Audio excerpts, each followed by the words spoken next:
Hi all.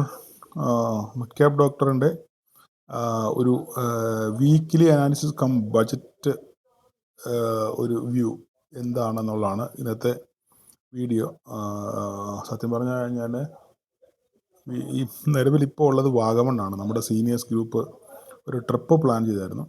അപ്പോൾ ഇവിടെ നമ്മൾ റിസോർട്ടിലൂടെ സ്റ്റേ ആണ്. അപ്പോൾ കുറേ ക്ലാസ്സും കാര്യങ്ങളും അവരുടെ സംശയങ്ങളും ഒക്കെ ആയിട്ട് ചുരുക്കം കുറച്ച് ആൾക്കാർ മാത്രമായിട്ട് നമ്മളിവിടെ ഇങ്ങനെ കൂടിയതാണ്. എന്തായാലും നന്നായിട്ട് അത് എല്ലാം രാത്രികളൊക്കെ കഴിഞ്ഞു. അപ്പോൾ ഇനിയിപ്പം തിരിച്ചു പോകണം. അപ്പോൾ ഇതിനിടയിൽ രാവിലെ വീഡിയോ ജസ്റ്റ് ചെയ്തേക്കാമെന്ന് പറഞ്ഞു. നമ്മളൊരു ഒത്തിരി ഡയലോഗുകളൊന്നും പറയാനില്ല. നമുക്ക് ഒരു ജസ്റ്റ് ഒരു സമ്മറി. ഇന്ന് നമ്മൾ നാളെ ബജറ്റ് ദിവസം, ബജറ്റ് എനിക്കൊന്ന് 11 മണിക്കാണെന്ന് തോന്നുന്നു ബജറ്റ് സ്റ്റാർട്ട് ചെയ്യുന്നത്. 10 മണിക്ക് അതുമായിട്ടുള്ള സ്പീച്ചും കാര്യങ്ങളൊക്കെ കാണും. 11 മണിയാകുമ്പോഴത്തേക്കും ബജറ്റ് വായിക്കാൻ തുടങ്ങും. അപ്പം നമ്മളൊരു കാര്യം മനസ്സിലാക്കേണ്ടത്, നാളത്തെ ദിവസം ലെവലുകളോ മറ്റു കാര്യങ്ങളോ ഒന്നും വലുതായിട്ട് വർക്ക് ചെയ്യാനുള്ള സാധ്യതയില്ല. കാരണം നിർമ്മലാ സീതാരാമൻ്റെ വായിൽ നിന്ന് വീഴുന്ന ഓരോ വാക്കുകളും മാർക്കറ്റ് അതിനെ കീറി മുറിച്ച് വിശകലനം ചെയ്തതിന് ശേഷമായിരിക്കും മാർക്കറ്റ് മുകളിലോട്ടോ താഴോട്ടോ പോകുന്നത്. കാരണം അപ്പോൾ ഓരോ കാര്യങ്ങളും മാർക്കറ്റിന് കേൾക്കുമ്പോൾ മാർക്കറ്റിന് അനുകൂലമാണോ പ്രതികൂലമാണോ എന്ന് മാർക്കറ്റ് ചിന്തിച്ചതിന് ശേഷമായിരിക്കും മാർക്കറ്റ് മൂവ് ചെയ്യുന്നത്. അപ്പോൾ അതുകൊണ്ട് എനിക്ക് പ്രത്യേകിച്ച് പറയാനുള്ളത്, ബിഗിനേഴ്സ്, വർഷത്തിലൊരിക്കൽ മാത്രമാണ് നിങ്ങൾക്ക് ഇങ്ങനെ ഒരു അവസരം കിട്ടുന്നത്. ഈ അവസരം നിങ്ങൾ നോക്കി കാണാൻ പഠിക്കുക. എന്താണ് ബജറ്റ് ദിവസം സംഭവിക്കുന്നത് എന്നുള്ള കാര്യം നോക്കി കണ്ട് മനസ്സിലാക്കുക. അതിനുള്ളൊരു അവസരമാണ് ബിഗിനേഴ്സിന്. ഓക്കെ, അതുകൊണ്ട് സേഫ് ട്രേഡേഴ്സും ബിഗിനേഴ്സും കഴിവതും നാളെ ട്രേഡ് ചെയ്യരുത്. അല്ലെങ്കിൽ അറ്റ്ലീസ്റ്റ് ബജറ്റ് കഴിയുന്നിടം വരെ നിങ്ങൾ ട്രേഡ് ചെയ്യാൻ പാടില്ല. ഓക്കെ, റിസ്കി ട്രേഡേഴ്സ് അവർക്ക് എന്തും കാണിക്കാം, അവരുടെ പൈസയുണ്ട്, അവർക്ക് റിസ്ക് എടുക്കാൻ തയ്യാറാണ്, നഷ്ടം വന്നാൽ അവർ സഹിക്കാൻ തയ്യാറാണ്. അങ്ങനെയുള്ളവർക്ക് നിങ്ങൾക്ക് ട്രേഡ് ചെയ്യാം, നോ പ്രോബ്ലം. പക്ഷെങ്കിൽ പ്രത്യേകിച്ച് ബിഗിനേഴ്സ്, കാരണം നമ്മുടെ ഗ്രൂപ്പിൽ കൂടുതലും ബിഗിനേഴ്സാണ്. അപ്പോൾ അതുകൊണ്ട് ഇതൊരു പഠിക്കാനുള്ള അവസരമാണ്. നാളെ എന്ന് പറയുന്നത് പഠിക്കാനുള്ളൊരു അവസരമാണ്. ആ അവസരം നിങ്ങൾ കൃത്യമായി വിനിയോഗിക്കാൻ ശ്രമിക്കുക. അന്നത്തെ ദിവസം മാർക്കറ്റിൽ എന്താണ് സംഭവിക്കുന്നത്, നിർമ്മലാ സീതാരാമൻ ഇങ്ങനെ സംസാരിക്കുമ്പോൾ മാർക്കറ്റിൻ്റെ ബിഹേവിങ്സ് എങ്ങനെയാണ്, ഓരോ കാര്യങ്ങൾ പറയുമ്പോൾ മാർക്കറ്റുമായിട്ട് ബന്ധപ്പെട്ട് കാര്യങ്ങൾ പറയുമ്പം അത് എങ്ങനെയാണ് മാർക്കറ്റ് നമ്മൾ പ്രതികരിക്കുന്നത്, അപ്പോൾ അതിൻ്റെ ആ പ്രതികരണത്തിൻ്റെ ശേഷി എത്രയാണ്, അതിൻ്റെ ഡെപ്ത് എത്രയാണ്, അതിൻ്റെ ഭീകരത എത്രയാണെന്നൊക്കെ ഉള്ളത് നിങ്ങൾക്ക് മനസ്സിലാക്കാൻ നാളെ പറ്റും. അതുകൊണ്ട് ബിഗിനേഴ്സ് മാറി നിൽക്കാൻ ശ്രമിക്കുക. ഓക്കെ, പിന്നെ പ്രത്യേകിച്ച് പറയാനുള്ള കാര്യം, ആദ്യം നമുക്ക് ജസ്റ്റ് ചാർട്ടിലോട്ടൊന്ന് വരാം. വീക്കിലി അനാലിസിസ് നമ്മൾ നോക്കുകയാണെന്നുണ്ടെങ്കിൽ, നമ്മൾ ഡെയിലി ക്യാൻഡിലോട്ട് പോയി കഴിഞ്ഞാൽ അതാണ് ഡെയിലി ക്യാൻഡിൽ നമ്മൾ കാണുന്നത്. ഓക്കെ, ഇതിനകത്തിൽ നമ്മൾ കഴിഞ്ഞ ദിവസം നോക്കിക്കഴിഞ്ഞാൽ മാർക്കറ്റ് ജസ്റ്റ് ഇവിടെ നോക്കിക്കഴിഞ്ഞാൽ നിങ്ങൾക്കൊരു കാര്യം മനസ്സിലാകുന്നത്, കഴിഞ്ഞ ദിവസം മാർക്കറ്റ് ഒരു കറക്റ്റ് സപ്പോർട്ടിലാണ് മാർക്കറ്റ് ക്ലോസ് ചെയ്തത്. കഴിഞ്ഞ ദിവസം, ഇന്നലെയല്ല, അതിൻ്റെ മിനിയാന്ത ദിവസം. അപ്പം ജസ്റ്റ് ഞാൻ ആ സപ്പോർട്ടൊന്ന് വരച്ച് കാണിക്കാം. നോക്കിക്കേ, ഇത് കണ്ടോ, ഇതാണ് ഒരു ഒരു ഒരു മേജർ സപ്പോർട്ടായിരുന്നു ഇത്. കണ്ടോ ക്ലിയർ ആയിട്ട്. അപ്പം ഇന്നലെ ഇതാ നോക്കിയേ, ഈ ഇന്നലത്തെ ദിവസമല്ല, മെനിയാന്ത ദിവസം, ഈ നിങ്ങൾ ഈ ക്യാൻഡിൽ നോക്കിയാൽ മനസ്സിലാവും. മെനിയാന്ത ദിവസം കറക്റ്റായിട്ട് ഈ സപ്പോർട്ട്, ഈ സപ്പോർട്ട് റെസിസ്റ്റൻസ് ആക്ട് ചെയ്തു. ആ റെസിസ്റ്റൻസിൽ ഒരു പിന്നെ റിജക്ഷൻ അല്ലെങ്കിൽ ആ പോയിന്റിൽ തന്നെ മാർക്കറ്റ് ക്ലോസ് ചെയ്തു. ഏകദേശം 25,430, 405 ആ റേഞ്ചിൽ മാർക്കറ്റ് ക്ലോസ് ചെയ്തു. പക്ഷേ ഇന്നലെ ഗ്യാപ് ഡൗൺ ആണ് ഓപ്പൺ ചെയ്തെങ്കിലും മാർക്കറ്റ് റിക്കവർ ചെയ്ത് നെഗറ്റീവിലാണ് ക്ലോസ് ചെയ്തെങ്കിൽ ഗ്രീൻ ക്യാൻഡിൽ കാണുന്നതെന്ന് വെച്ചാൽ ഇന്നലെ ക്ലോസ് ചെയ്തതിനേക്കാളും താഴെയാണ് മാർക്കറ്റ് ഓപ്പൺ ചെയ്തത്. അതുകൊണ്ടാണ് ഇത് ഗ്രീൻ ക്യാൻഡിൽ കാണിക്കുന്നത്. ഓക്കെ, അപ്പോഴും ഈ റെസിസ്റ്റൻസിനെ ബ്രേക്ക് ചെയ്യാൻ സാധിച്ചിട്ടില്ല. അപ്പം അത് ഒരു നെഗറ്റീവ് സെൻറ്റിമെൻറ്റ്സ് ആണ്. മാർക്കറ്റിൽ ഒരു സെല്ലിംഗ് പ്രഷറുണ്ട്. പക്ഷേ നാളെ ഇതൊന്നും വർക്ക് ചെയ്യത്തില്ല.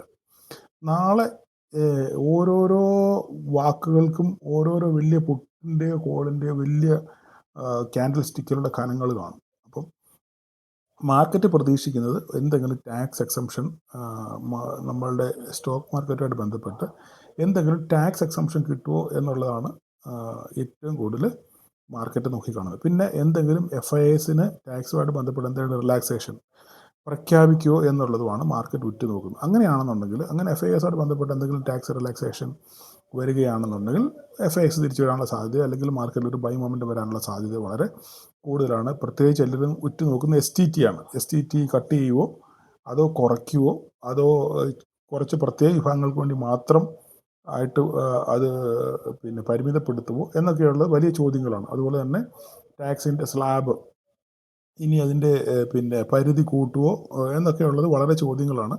അപ്പം സ്റ്റോക്ക് മാർക്കറ്റുമായിട്ട് ബന്ധപ്പെട്ട് വരുന്ന ഓരോ പ്രഖ്യാപനങ്ങൾക്കും വളരെയധികം പ്രസക്തിയുണ്ട്. അപ്പോൾ അതുകൊണ്ടാണ് ഞാൻ പറഞ്ഞത് പുതിയ ആൾക്കാരൊന്നും കഴിവതും നിങ്ങൾ ട്രേഡ് ചെയ്യാതിരിക്കാൻ ശ്രമിക്കുക. ഇനി നമുക്കിവിടെ 2 കാര്യങ്ങളാണ് പറയാനുള്ളത്. 2 കാര്യങ്ങൾ പറഞ്ഞു കഴിഞ്ഞാൽ നമുക്കിപ്പം ഇവിടെ ജസ്റ്റ് ഒന്ന് ട്രെൻഡ് ലൈൻ വരയ്ക്കുകയാണെന്നുണ്ടെങ്കിൽ നമ്മൾ ഓൾറെഡി ട്രെൻഡ് ലൈനൊക്കെ വരച്ചിട്ടുണ്ട് അല്ലേ. നമുക്ക് ഈ ജസ്റ്റ് ഈ ട്രെൻഡ് ലൈൻ ഒന്ന് ഈ ജസ്റ്റ് ഇങ്ങനെ നിൽക്കുക. മാർക്കറ്റ് ഒരു പോസിറ്റീവ് മൊമെൻ്റ് ആണെന്നുണ്ടെങ്കിൽ മാർക്കറ്റ് വീണ്ടും ഓൾ ടൈം ഹൈ എത്താനുള്ള സാധ്യത വളരെ കൂടുതലാണ്. അപ്പോൾ അത് ജസ്റ്റ് നമ്മളൊന്ന് അവിടം വരെ ഒന്ന് എത്തണമെന്നുണ്ടെങ്കിൽ ഈ ഒരു സംഭവം ഓക്കെ, ഈ ഒരു സംഭവം ഇങ്ങനെ ഇരുന്നോട്ടെ. ഇതിന് മുകളിലോട്ട്, അതായത് 26,000 മുകളിലോട്ട് മാർക്കറ്റ് എത്തണം. 26,000 മാർക്കറ്റ് മുകളിലോട്ട് എത്തിയെങ്കിൽ നമുക്കൊരു അപ്സൈഡ് ലോങ് വ്യൂവിൽ നമ്മൾ പറയുകയാണെന്നുണ്ടെങ്കിൽ മാർക്കറ്റ് 26,000 മുകളിലോട്ട് എത്തിയെങ്കിൽ മാത്രം ഈ ട്രെൻഡ് ലൈൻ ബ്രേക്ക് ചെയ്ത് മുകളിലോട്ട് പോയെങ്കിൽ നമുക്കൊരു അപ്സൈഡ് റാലി നമുക്ക് പറയാൻ പറ്റുള്ളൂ. പിന്നെ നമുക്ക് ഒരു റാലി വേണമെന്നുണ്ടെങ്കിൽ ഇവിടുന്ന് വേണമെന്നാണ് നമുക്ക് ഇവിടുന്ന് ഇങ്ങനെ ഒരു സംഭവം കണക്കാക്കാം.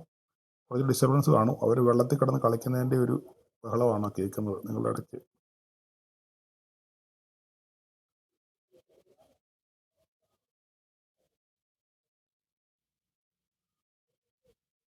ഇതും കൂടെ നമ്മൾ നോക്കുക.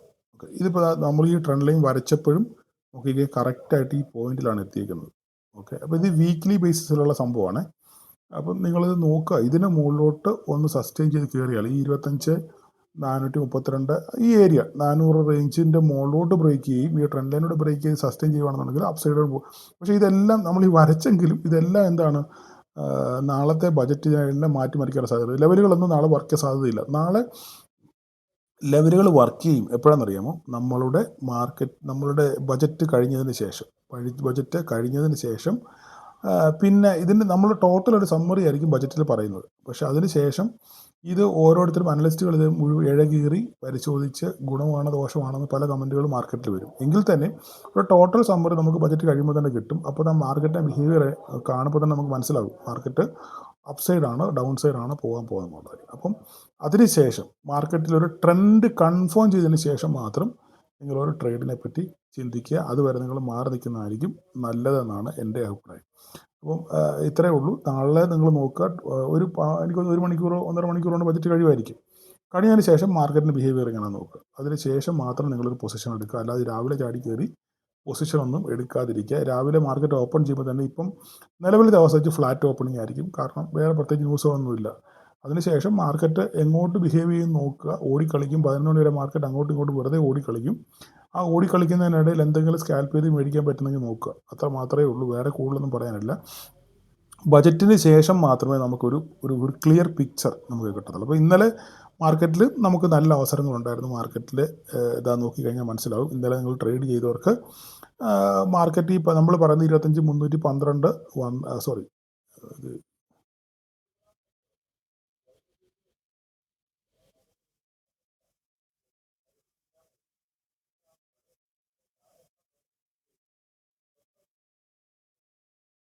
ഇവിടെ നമ്മൾ നോക്കിക്കഴിഞ്ഞാൽ നമ്മൾ കൃത്യമായിട്ട് നമ്മൾ വരച്ച വീണ്ടും 25,219 എന്ന് പറഞ്ഞൊരു സപ്പോർട്ടിൽ വന്ന് മാർക്കറ്റ് തട്ടി.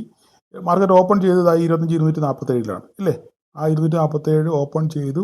അവിടെ സസ്റ്റെയിൻ ചെയ്തു മാർക്കറ്റ് ഇല്ല. ഞാൻ പറഞ്ഞ 219 ഇപ്പോൾ 219 നമ്മൾ പിന്നെ വരച്ചതാണ്. ഈ 247 സസ്റ്റെയിൻ ചെയ്യണം നോക്കുക. ഈ നമ്മുടെ ഓപ്പണിംഗ് ലെവല് സസ്റ്റെയിൻ ചെയ്യുന്നുണ്ടെന്ന് നോക്കുക. സസ്റ്റെയിൻ ചെയ്തെങ്കിൽ മാത്രമേ നമുക്ക് അപ്സൈഡ് റാലി ഉള്ളെന്ന് പറഞ്ഞു. മാർക്കറ്റ് അതേ പോയിന്റിൽ തന്നെ വന്ന് സസ്റ്റെയിൻ ചെയ്തു. ഒരു ലോ ക്രിയേറ്റ് ചെയ്തെങ്കിലും ആ ലോയിലേക്ക് താഴെ പോകാതെ വീണ്ടും അതിൻ്റെ മുകളിൽ തന്നെ മാർക്കറ്റ് നിലനിൽക്കാൻ ശ്രമിച്ചു. പല പ്രാവശ്യം ആ ചാനലിനകത്ത് 233 എന്നുള്ള നമ്മുടെ 333 എന്നുള്ള നമ്മുടെ പോയിന്റിനകത്തിൽ വന്ന് 333 നമ്മുടെ ഓപ്പണിംഗ് റേഞ്ച്, ഇത് രണ്ടും അങ്ങോട്ടും ഇങ്ങോട്ടും അതിനകത്ത് കിടന്ന് ഓസിലേറ്റ് ചെയ്ത് മാർക്കറ്റ് അവസാന നിമിഷം ഒരു ജസ്റ്റ് ഒരു റാലി കിട്ടി. റാലി കിട്ടിയെങ്കിൽ നമ്മുടെ ഈ പറയുന്ന 25,333 പറഞ്ഞ ലെവൽ ഏകദേശം 320 ക്ലോസ് ചെയ്തത്. ആ റേഞ്ചിലാണ് മാർക്കറ്റ് ക്ലോസ് ചെയ്തിരിക്കുന്നത്. അപ്പോൾ നമുക്ക് ഇനിയിപ്പം ഈ ഫർദർ റാലി, അതായത് മുന്നോട്ട് മാർക്കറ്റിൻ്റെ നീക്കം എന്ന് പറഞ്ഞു കഴിഞ്ഞാൽ നമുക്ക് വീണ്ടും ക്രൂഷ്യലായിട്ട് 25,000 ആയിരിക്കും. നാളെ ചിലപ്പം 200, 300, 400 പോയിന്റിൻ്റെ സ്വിംഗ് ഒക്കെ ഉണ്ടാകാനുള്ള സാധ്യതയുണ്ട്. ബജറ്റിൻ്റെ സ്വഭാവം അനുസരിച്ചായിരിക്കും മാർക്കറ്റിൻ്റെ മൂവ്മെൻറ്റ്. അപ്പോൾ നിങ്ങൾ നോക്കി മനസ്സിലാക്കുക. അപ്പോൾ ചിലപ്പം 200, 300 പോയിൻ്റൊക്കെ വൺ സൈഡ് അല്ല രണ്ട് സൈഡിലോട്ട് അങ്ങോട്ടും ഇങ്ങോട്ടും ഷട്ടിൽ അടിക്കാനുള്ള സാധ്യതയൊക്കെ വളരെ കൂടുതലാണ്. നമ്മളിവിടെ ശ്രദ്ധിക്കേണ്ടത് 25,000 25,000 ഈ ട്രെൻഡ് ലൈൻ. ഓക്കെ, 25,000 താഴെ നാളെ മാർക്കറ്റ് ക്ലോസ് ചെയ്യുകയാണെന്നുണ്ടെങ്കിൽ നമ്മൾ ശരിക്കും പേടിക്കണം. ഒറ്റ കാര്യം പറയാനുള്ളൂ, 25,000 താഴെ നാളെ മാർക്കറ്റ് ക്ലോസ് ചെയ്യുകയാണെന്നുണ്ടെങ്കിൽ ഫർദറായിട്ട് നമ്മൾ ഡൗൺ സൈഡ് വീണ്ടും കാണേണ്ടി വരും. അത് നിങ്ങൾ മനസ്സിലാക്കിയിരിക്കുക. ഇല്ല, 25,000 മുകളിലാണ് മാർക്കറ്റ് ക്ലോസ് ചെയ്യുന്നത്, ഇല്ലെങ്കിൽ ഈ 333 മുകളിൽ 333 മുകളിലാണ് മാർക്കറ്റ് ക്ലോസ് ചെയ്യുന്നതെങ്കിൽ ഓക്കെ, നമുക്ക് ആശയ്ക്ക് വകയുണ്ട്. മനസ്സിലായല്ലോ പറഞ്ഞ്? 333 മുകളിലാണ് മാർക്കറ്റ് ക്ലോസ് ചെയ്യുന്നതെങ്കിൽ നമുക്ക് ആശയ്ക്ക് വകയുണ്ട്. ഇല്ല, 25,000 ബഡ്ജറ്റ് മോശമാണ്, മാർക്കറ്റ് പ്രതീക്ഷിച്ച രീതിയിൽ ബഡ്ജറ്റ് ഇല്ല എന്നുണ്ടെങ്കിൽ, ബഡ്ജറ്റിനകത്തിൽ ഇല്ല എന്നുണ്ടെന്നുണ്ടെങ്കിൽ 25,000 താഴോട്ട് മാർക്കറ്റ് പോകാനുള്ള സാധ്യതയുണ്ട്. അങ്ങനെയാണെന്നുണ്ടെങ്കിൽ നമ്മൾ ശരിക്കും പേടിക്കണം. ഓക്കെ, ഇതാണ് ബജറ്റിനെ പറ്റിയും നമ്മുടെ നിലവിലത്തെ അവസ്ഥയെ വെച്ചുള്ള ഒരു സമ്മറി എനിക്ക് പറയാനുള്ളത് ഇത്ര മാത്രമാണ്. അപ്പോൾ അതുകൊണ്ട് നാളെ ട്രേഡ് ചെയ്യുന്നവർ വളരെ സൂക്ഷിച്ച് മാത്രം നിങ്ങൾ ട്രേഡ് ചെയ്യാൻ ശ്രമിക്കുക. ഓക്കെ, അപ്പോൾ ഇന്നലെ ധാരാളം ആൾക്കാർ പ്രോഫിറ്റ് എടുത്തിട്ടുണ്ട്. നമ്മളുടെ സ്ക്രീൻ പോളൊക്കെ ഇട്ടപ്പം ഏകദേശം 60% മുകളിൽ ആൾക്കാർ വീക്കിലിയിൽ പ്രോഫിറ്റ് എടുത്തിട്ടുണ്ട്. മന്ത്ലി ആണെങ്കിൽ ഒരു 35% ആൾക്കാർക്ക് മന്ത്ലി പ്രോഫിറ്റിൽ ഇറങ്ങാൻ പറ്റിയിട്ടുണ്ട്. അപ്പം ഇത് നിങ്ങൾക്ക് തന്നെ അറിയാം, നിങ്ങൾക്ക് ഇപ്പോൾ കിട്ടിയൊരു ആത്മവിശ്വാസമുണ്ട് അല്ലേ? പ്രത്യേകിച്ച് ക്ലാസ്സിൽ പങ്കെടുത്തവർക്കൊക്കെ ഇപ്പോൾ നിങ്ങൾക്ക് കിട്ടിയ ഒരു ആത്മവിശ്വാസമുണ്ട്. ആ ആത്മവിശ്വാസം നിങ്ങൾ കളയാതെ സൂക്ഷിക്കുക. ഒരാഴ്ച നിങ്ങൾ പച്ച കത്തിച്ച് കഴിഞ്ഞാൽ അത് നിങ്ങളുടെ ട്രേഡിംഗ് ലൈഫിൽ എന്തുമാത്രം മാറ്റം ഉണ്ടാക്കുന്നുണ്ടെന്നുള്ള കാര്യം ഇപ്പം നിങ്ങൾക്ക് തന്നെ മനസ്സിലായി കാണും. പച്ച കത്തിച്ചവരോടാണ് ഞാൻ പറയുന്നത്. ഒരാഴ്ച പച്ച കത്തിച്ചവരോട് ഞാൻ പറയുന്നത്, നിങ്ങൾക്ക് ഒരാഴ്ച പച്ച കത്തിച്ച് കഴിഞ്ഞപ്പോൾ നിങ്ങൾക്ക് കിട്ടിയൊരു ആത്മവിശ്വാസമുണ്ട് ഇല്ലയോ? ഇങ്ങനെയൊക്കെ ചെയ്തു കഴിഞ്ഞാൽ എനിക്ക് ഇവിടുന്ന് നേടാം, നിന്ന് പിഴയ്ക്കാം എന്നൊരു തോന്നൽ നിങ്ങൾക്ക് ഉണ്ടായിട്ടുണ്ട്. ആ തോന്നലുമായിട്ട് നിങ്ങൾ മുന്നോട്ട് പോവുക, ആ കൺവിക്ഷനുമായിട്ട് നിങ്ങൾ മുന്നോട്ട് പോവുക.